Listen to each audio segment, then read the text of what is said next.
হরে কৃষ্ণ। আজকে নতুন ভিডিও নিয়ে চলে এসেছি আপনাদের সামনে খাবার। তো যেহেতু কালকে অন্নদা একাদশী গেছে, তো আজকে বন্ধুরা পালন গেছে যে সকালে, সে পালনে আজকে কী কী ভোগ দেওয়া হয়েছে ভগবানকে রান্না করে, তা আপনাদের অ্যাকচুয়ালি দেখিয়ে দিই। একটু থালাটা উঁচু করে। যে আজকে হয়েছে খিচুড়ি, এই যে এটা খিচুড়ি, আলু ভাজা আর এই যে পাঁপড় ভাজা। তো আজকে এই ভোগ নিবেদন করা হয়েছে। এখন আমরা এই পালনের ভোগ গ্রহণ করছি। তো বৌদির কাছেও আছে, তাই আমি আর বৌদি দুজনে রোজকার মতন বসে পড়েছি আজকে খাওয়ার আসরে, খেতে। তো ঠিক আছে বন্ধুরা, খাওয়া স্টার্ট করছি, বেশি কথা না বাড়িয়ে।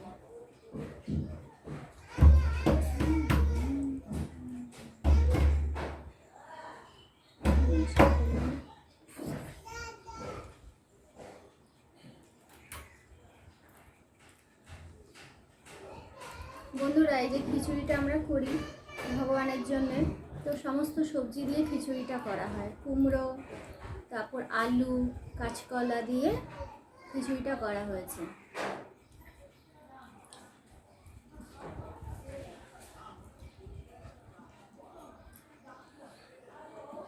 আপনারা যারা একাদশী পালন করেন তারা নিশ্চয়ই জানেন যে সকালবেলা পরের দিন পারণ সময় দিতে হয়। তো পারণে ভোগের প্রসাদ মুখে দিয়ে উপবাস ভঙ্গ করতে হয়।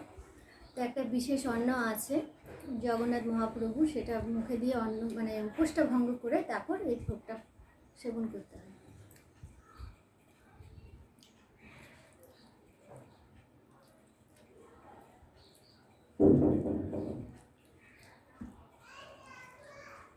আর খিচুড়ির সঙ্গে আলু ভাজা, পাঁপড় ভাজা না হলে খিচুড়ি ভালো লাগে না।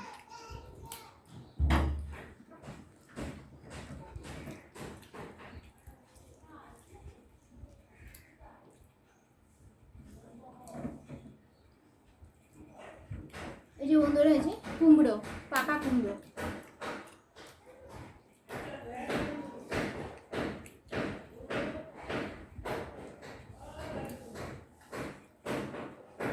আমাদের একাদশীর পরের দিন, পারণের দিন প্রায় আমাদের খিচুড়ি হয়ে থাকে।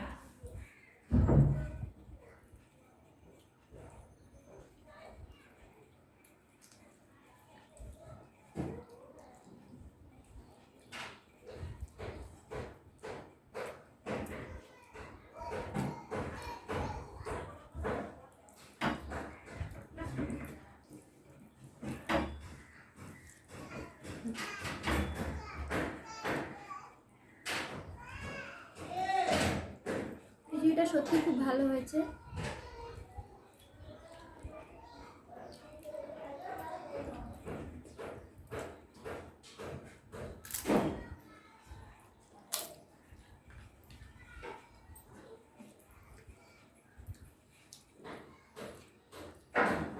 কদিন ভিডিও দিতে পারিনি বন্ধুরা, একটু অসুবিধার কারণে, তাই আজকে আবার ভিডিও দিতে এসেছি।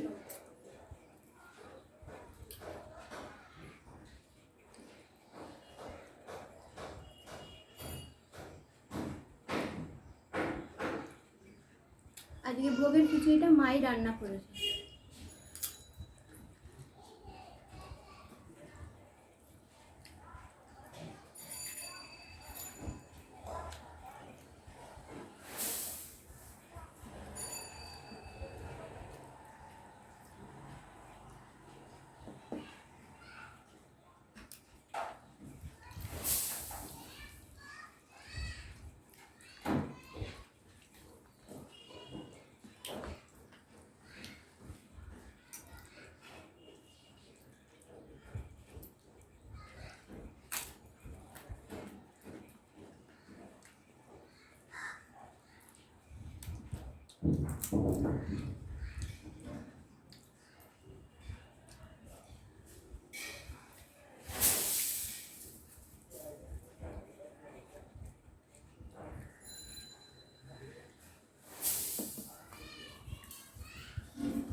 আপনারা সমস্ত সবজি দিয়ে খিচুড়ি করে খেয়ে দেখবেন, পাঁচমিশালি খিচুড়ি খুব টেস্ট হয়।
তো বন্ধুরা, আমাদের দুজনের খাওয়া শেষ হয়ে গেছে। তো ভিডিওটা আজকের মতন এখানে সমাপ্ত করছি। আপনারা সবাই ভালো থাকবেন, সুস্থ থাকবেন এবং হরে কৃষ্ণ, রাধে রাধে, টাটা।